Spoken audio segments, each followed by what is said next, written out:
Hello friends, hopefully आप सभी लोग अच्छे होंगे।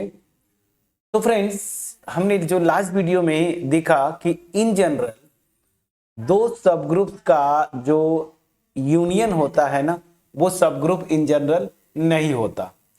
तो फिर क्या करेंगे, या क्या कभी नहीं होगा क्या दो सब ग्रुप्स का यूनियन, या फिर मैं कुछ सर्टेन कंडीशंस इंपोज कर दूं उन दोनों सब ग्रुप्स पे, सो दैट वो जो सब ग्रुप्स हैं उनका यूनियन जो है ना सब ग्रुप हो जाएगा।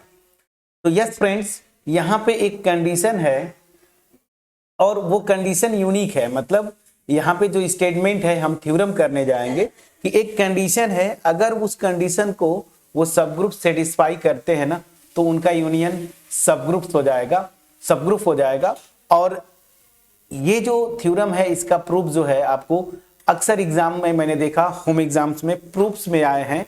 और इसके अलावा भी जब कॉम्पिटिटिव एग्जाम की बात करेंगे, छोटे लेवल के एमएससी एंट्रेंस वगैरह की बात करें, हालांकि आईआईटी जैम नेट गेट की मैं डायरेक्ट तो नहीं बोल सकता, बट ये जरूर है कि किसी न किसी क्वेश्चन में लिंक जरूर हो जाता है, इवन इन बड़े एग्जाम्स में, आईआईटी जैम, नेट और गेट में।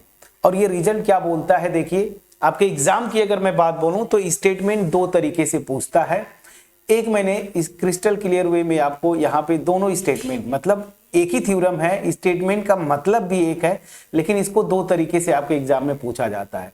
एक तो लैंग्वेज फॉर्म में, यूनियन ऑफ टू सब ग्रुप्स इज अ सब group if and only if either of them is contained in other. इसका मतलब क्या है कि मैथमेटिकली अगर बोले तो यहाँ पे देखिए, या तो ये लैंग्वेज आएगा या फिर ये लिख के देगा, दोनों का मतलब सेम है, प्रूफ भी सेम होगा। तो ये जो लैंग्वेज फॉर्म में है उसको कुछ सिंबल्स को यूज करके कैसे लिख सकते हैं, तो देखिए यहाँ पे क्या बोला है, let H1 and H2 be two subgroups of a group Z, then H1 union H2 is also a subgroup of Z if and only if H1 is contained in H2 और H2 is contained in H1। तो ये जो लिखा हूं इसका मतलब यही है जो यहाँ पे लिखा हूं, either of them is contained in other। तो आप इसको याद करें या इसको याद कर लें, याद करने का मतलब एज अ रिजल्ट जब न्यूमेरिकल्स में हम अप्लाई करेंगे, बट एग्जाम में डायरेक्ट आपको इस तरीके से आएगा। मैं मान के चलता हूं अक्सर ये ऊपर वाला स्टेटमेंट देते हैं ना अक्सर एग्जाम में, तो आपको ये आता है, तो यहाँ पे ग्रुप भी एज्यूम करना पड़ेगा और उसके जो दो सब ग्रुप्स ले रहे हैं ना उनको भी एज्यूम करना पड़ेगा। तो मैं मान के चलता हूं कि ये है, ठीक है ना, ये दिया हुआ है। अब किसी एग्जाम में यहाँ पे H1 H2 ना लिख के बोल दे कि H और K जो है सब ग्रुप्स है इस ग्रुप G के, तो यहाँ पे जो प्रूव करेंगे H1 की जगह H लिख देंगे आप, H2 की जगह K लिख देंगे। तो वो डिपेंड करता है कि वो सब ग्रुप्स क्या देते हैं। अदरवाइज अगर ये आए सिंपली ये लैंग्वेज फॉर्म में, तो ऐसे आप प्रूफ स्टार्ट करेंगे। तो एज्यूम करेंगे late H1 and H2 and H2 be two subgroups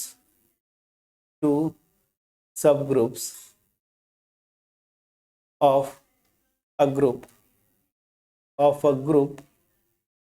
मान लीजिए मैं GO लिखता हूं, ठीक है। चलिए मैंने जूम किया कि ग्रुप G है, उसके दो सब ग्रुप्स हैं।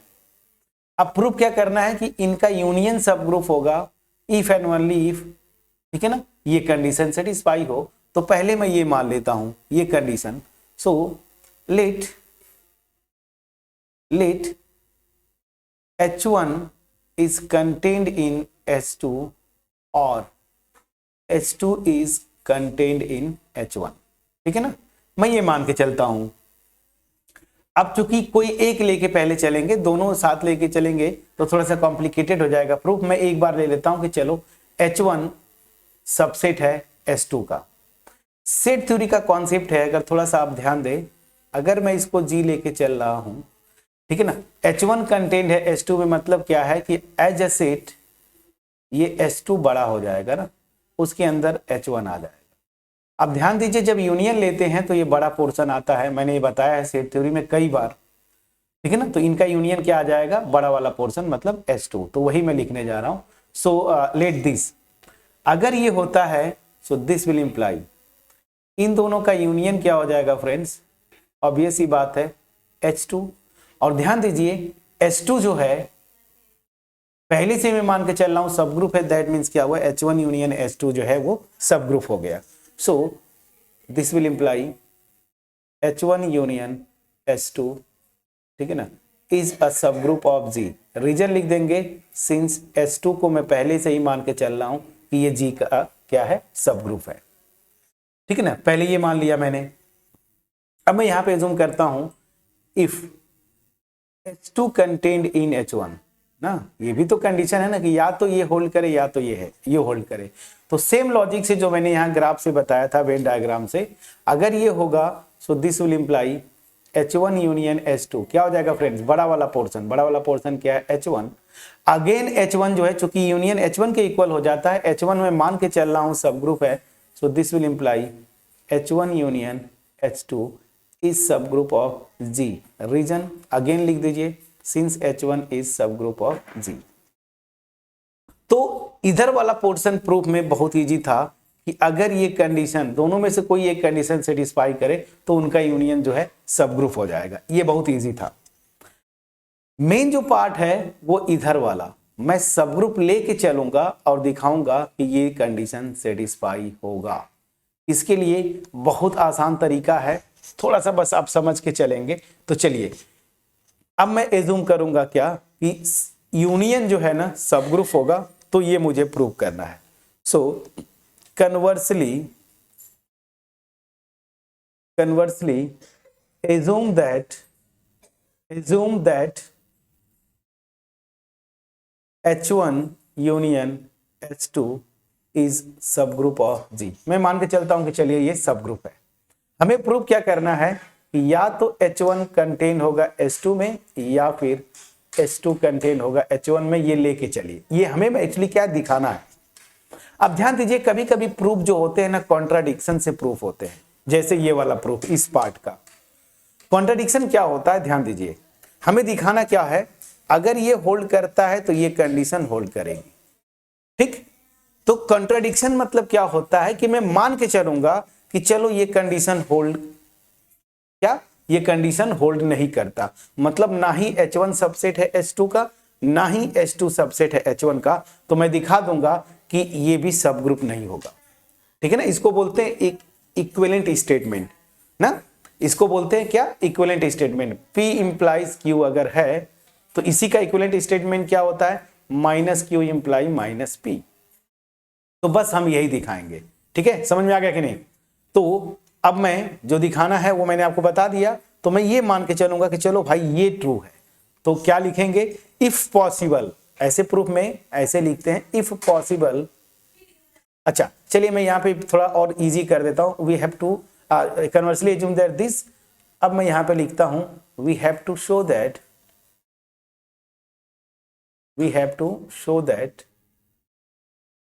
या तो H1 सबसेट होगा H2 का और H2 सबसेट होगा H1 का, हमें ये प्रूव करना है। यहाँ पे फुल स्टॉप दे दीजिएगा।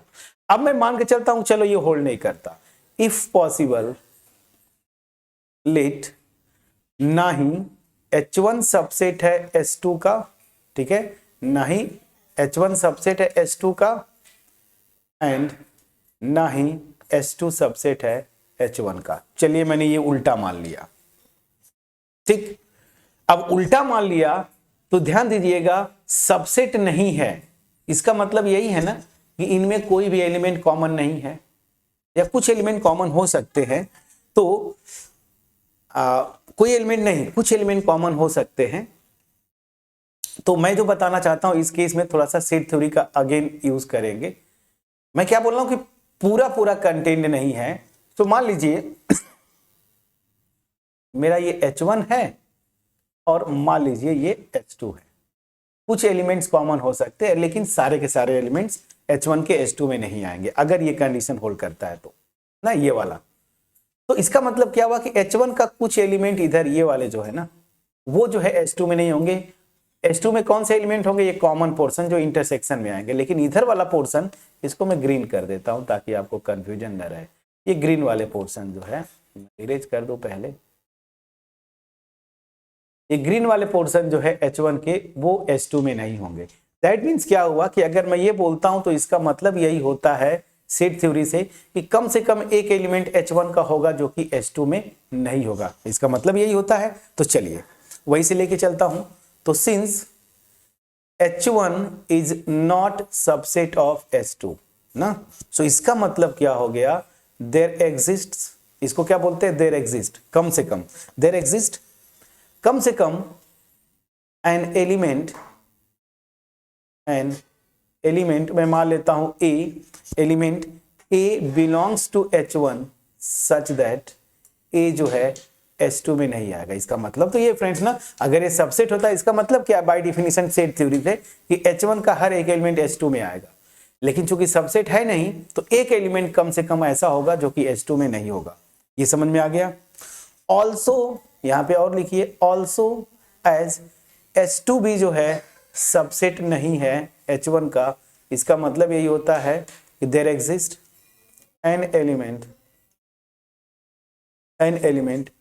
B belongs to H2 such that B जो है H1 का मेंबर नहीं होगा। अब ये सी बात है, अगर H2 सबसेट नहीं है H1 का तो कम से कम एक एलिमेंट H2 का होगा जो कि H1 में नहीं होगा। यहां तक क्लियर है। अब चलिए मैं यहां से चलता हूं। अब अगर A H1 में है H2 में नहीं है और B H2 में है H1 में नहीं है, तो ये A और B, ठीक है ना, ये दोनों इनके यूनियन में तो आएंगे फ्रेंड्स ना, तो यही से मैं लिखता हूं। चलिए सो देन A और B ये दोनों किस में आएंगे, इसके यूनियन में आएंगे। और ध्यान दीजिए मैं मान के क्या चल रहा हूं कि ये सब ग्रुप है। यहां पे देखिए कर्सर चल गया लेकिन ठीक है, यहां पे देखिए सब ग्रुप है। सब ग्रुप है मतलब by definition same binary operation के रिस्पेक्ट में H1 यूनियन H2 एक ग्रुप फॉर्म करेगा। ग्रुप फॉर्म करेगा मतलब क्लोजर प्रॉपर्टी होल्ड करेगी। क्लोजर प्रॉपर्टी होल्ड करेगी दैट मींस AB जो है इस H1 यूनियन H2 में आएगा। इसी को मैं ये भी लिखता था फ्रेंड्स AOB, दोनों का मतलब सेम है, ठीक है ना। तो यहां पे अगर मैंने बाइनरी ऑपरेशन O लिखा है तो मैं O भी लिख सकता हूं, और अगर O नहीं लिखेंगे तब भी चलेगा। समझ में आ गया कि नहीं। चलिए मैं O ही लिख देता हूं। ये स्टैंडर्ड नोटेशन है, ये आप AOB लिखना जरूरी नहीं, ये लिख देंगे। इसका मतलब क्या है कि ये बाइनरी ऑपरेशन जो है ना यहाँ पे उसी के रिस्पेक्ट में ये क्लोजर प्रॉपर्टी होल्ड करता है। बट ठीक है, चलिए मैं एक प्रूफ उसी तरीके से कर देता हूं, ये इसमें आएगा। मैं समझा पाया कि नहीं फ्रेंड्स, ठीक है ना। रीजन लिख दीजिए, as H1 union H2 is subgroup of G, मतलब एक खुद ग्रुप होगा। मैं समझा पाया कि नहीं फ्रेंड्स। तो अगर ये एक एलिमेंट है इसका तो उस एलिमेंट का नाम दे दूं C ना। देखिए अगर मैं बोलता हूं ना AOB तो ये कोई ना कोई एलिमेंट देगा ना इसी यूनियन का, तो मैं मान लेता हूं कि चलो ये एलिमेंट C है। तो मैं एज्यूम करता हूं let AOB this is equal to C belongs to H1 union H2। मैंने ये एज्यूम कर लिया। क्लियर है। तो ध्यान दीजिए यूनियन सेट थ्योरी में जो प्रॉपर्टी थी वो बड़ा इंटरेस्टिंग है। अगर कोई एलिमेंट दो सेट्स के यूनियन में आता है तो गारंटी है कि वो एलिमेंट उनमें से किसी न किसी सेट का होगा। जैसे यहां पे देखिए, यही से देख लीजिए, मैं इसकी बात करता हूं, यही से देखिए। अगर कोई भी एलिमेंट मैं लूं, जैसे ग्रीन वाला कोई एलिमेंट लीजिए, तो ये यूनियन में आएगा। यूनियन में है तो दैट मीन्स देखिए ये H1 में है। उस तरह से ये पिंक वाला अगर कोई ले लेंगे तो वो H2 में है, और ऑब्वियस सी बात है यूनियन में है ना। तो वही मैं बोल रहा हूं कि अगर यूनियन में कोई एलिमेंट आएगा तो वो किसी न किसी इंडिविजुअल सेट में जरूर रहता है। सो यहां पे मैं आता हूं। सो दिस विल इंप्लाई या तो ये C जो है इस H1 में आएगा या C जो है इस H2 में आएगा। यहां तक क्लियर है फ्रेंड्स। अब चलिए एक एक कंडीशन को लेके जरा चलते हैं, ठीक है ना। सो अब यहां पे मैं आता हूं, if C belongs to H1, ठीक है ना, C बिलोंग्स टू H1, तो दिस विल इंप्लाई अगर C H1 में है दैट मीन्स क्या है, ये AOB, इसी को मैं बोल रहा हूं C ना, ये क्या है H1 में है। अब H1 सब ग्रुप है मतलब ग्रुप है, हर एक एलिमेंट का इनवर्स मिलेगा, और H1 का ये एलिमेंट A है तो इस एलिमेंट A का इनवर्स मिलेगा। तो मैं क्या करूंगा, A इनवर्स से ऑपरेट कर देता हूं लेफ्ट से। तो A इनवर्स से ऑपरेट करेंगे, ठीक है ना, तो A इनवर्स OC ये मैं लिख दिया, this H1 belongs to H1। तो यहां से ध्यान दीजिए, ये तो आइडेंटिटी एलिमेंट हो जाएगा, आइडेंटिटी को बी पे ऑपरेट करेंगे तो बी हो जाएगा, और this is equal to this belongs to H1। तो हम अल्टीमेट यही दिखाना चाहते थे कि बी जो है H1 में आ गया, लेकिन फ्रेंड्स ये कभी पॉसिबल ही नहीं होगा, क्योंकि मैं यही पे तो मान के चल रहा हूं कि बी H1 में नहीं होगा। लेकिन मैंने यहां पे क्या दिखाया, बी H1 में है, विच is a contradiction, which is a contradiction, contradiction that B does not belongs to H1। तो ये कॉन्ट्राडिक्शन क्यों आ रहा है, ठीक है ना, कॉन्ट्राडिक्शन क्यों आ रहा है, क्योंकि जो हम मान के चल रहे थे ना वही गलत है। तो यहां पे अभी हम आएंगे कि ये जो मान के चल रहे हैं ये गलत है, बट एक और स्टेप था ना, उसको भी मैं जरा देख लूं, ये वाला। सिमिलरली इफ अगर C जो है H2 में आ जाए, हमने C H1 में लेके दिखाया, अब C H2 में आएगा, इसका मतलब क्या है, AOB ही तो C है, और एक इसका मेंबर है H2 का। अब B H2 का मेंबर है, तो B इनवर्स आपको H2 में आएगा, तो B इनवर्स को मैं राइट से ऑपरेट कर देता हूं, ठीक है ना, COB इनवर्स, ठीक है ना, H2। तो ये आइडेंटिटी होगा, तो यहां से क्या आ जाएगा, A equal to COB inverse belongs to H2। मतलब क्या हो गया कि A जो है इस H2 का मेंबर है, जबकि A तो मैं पहले ही मान के चल रहा हूं कि H2 का मेंबर नहीं है, ध्यान दीजिए। So which is a contradiction, which is a contradiction that A जो है H2 का मेंबर नहीं है, ये कॉन्ट्राडिक्शन आ गया इसका। तो ये कॉन्ट्राडिक्शन बार बार क्यों आ रहा है, यही दो पॉसिबिलिटी से ये दोनों को लेके चल रहा हूं, कॉन्ट्राडिक्शन क्यों आ रहा है, क्योंकि जो मैं एज्यूम करके चल रहा हूं ना वही गलत है। और इसी को मैं बोला था कॉन्ट्राडिक्शन से प्रूफ क्या करते हैं, जो दिखाना है ना, हमें दिखाना था ये ना, तो हम एज्यूम करके चले कि चलो भाई अगर पॉसिबल है तो ये नहीं होगा। जब ये नहीं होगा तो हम कुछ ना कुछ कॉन्ट्राडिक्शन मतलब कुछ ना कुछ गलत रिजल्ट दिखाएंगे। तो मैं मान के चल रहा हूं कि चलो अगर पॉसिबल है, ये जस्ट मैं आपको एक्सप्लेन करने के लिए लिया था, अब मैं इसको इरेज कर देता हूं। तो मुझे ये दिखाना था, लेकिन मैं माना कि चलो भाई अगर पॉसिबल है तो ये दोनों होल्ड नहीं करेंगे, दोनों होल्ड नहीं करेंगे। मैंने स्टेटमेंट 1 बाय 1 मतलब स्टेप बाय स्टेप लेते चलते गया, और दोनों बार मैं जो है कंडीशन में दिखाया कॉन्ट्राडिक्शन ना। अगर ये नहीं है, मैं बोला था ये दोनों होल्ड नहीं करेंगे, ये होल्ड नहीं करेगा, इसका मतलब कोई एलिमेंट H1 का है वो H2 में नहीं होगा, एक एलिमेंट कोई नहीं, जो एक एलिमेंट कम से कम मिलेगा जो कि H2 में नहीं होगा। उसी तरीके से अगर ये होल्ड करेगा H2 is not subset of H1, तो एक एलिमेंट H2 का मिलेगा जो H1 में नहीं होगा। मैं आगे प्रूव करते करते गया, और दोनों जो मैं यहां लेके चल रहा हूं ना, ये एज्यूम करके चल रहा हूं ना, यही इन्हीं का कॉन्ट्राडिक्शन आ जाता है। और ये कॉन्ट्राडिक्शन क्यों आ रहा है, क्योंकि जो हम मान के चल रहे हैं ना वही गलत है, और मान के क्या चल रहे थे ये, ठीक है ना। सो दैट मीन्स क्या हो गया, तो दिस विल इंप्लाई जो मान के चल रहे थे वो गलत है, और मान के जो चल रहे थे वो गलत है। इसका मतलब क्या हुआ, आइदर H1 सबसेट होगा H2 का, और H2 सबसेट होगा H1 का।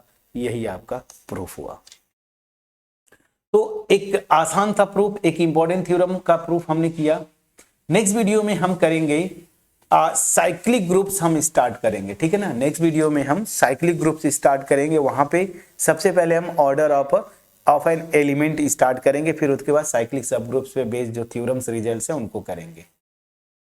होपफुली मेरा जो इस वीडियो का एफर्ट है वो आपके पास क्रिस्टल क्लियर वे में पहुंच पाया होगा। अगर पहुंच पाया है, वीडियो को लाइक जरूर करिएगा, फ्रेंड्स के साथ शेयर करिएगा, कमेंट सेक्शन में अप्रिशिएट करना मत भूलिएगा फ्रेंड्स। आपका अप्रिसिएशन ही हमें मोटिवेट करता है इस तरह के वीडियोस बनाने के लिए। मैं बार बार बोल रहा हूं कि मेरे दो चैनल्स हैं, एक तो ये हायर मैथमेटिक्स पुराना चैनल है, और एक मेरा अभी मैंने कुछ महीनों पहले रिविया क्लासेज स्टार्ट किया, रिविया क्लासेज जो कि अप टू 12 लेवल और JEE लेवल का है, ठीक है ना।